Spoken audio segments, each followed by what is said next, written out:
John Miller, reset the scene for us in terms of the investigation. The first thing we know, and it does come, I think, as a surprise to people, that all 18 men who were involved in the hijacking and the attack on the United States have been identified, and I gather at this point many of their pictures have been produced by authorities.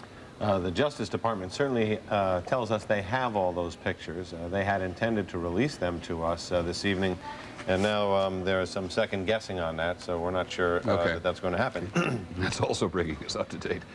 But they've identified 18 hijackers. They believe they know which ones were on which planes, in some cases in which seats, how many on which flights, 4 on this one, 4 on that, 5 and 5. But then tonight there were late developments once again. After being briefly reopened to air traffic, the New York area airports were closed. This because of growing concerns that possibly this wasn't over.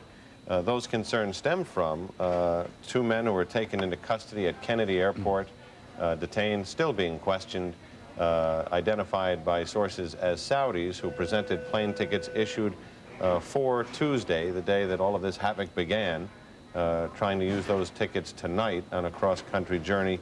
They were questioned by investigators and presented themselves as airplane pilots. They presented certificates saying such.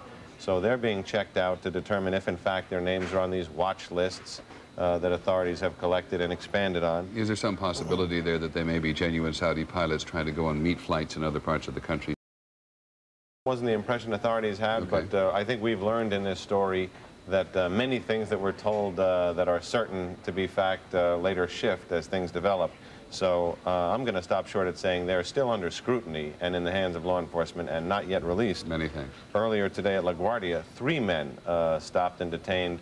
They were in a cafeteria, picked up by police, walked out in handcuffs because they had luggage that said they were part of an airline crew.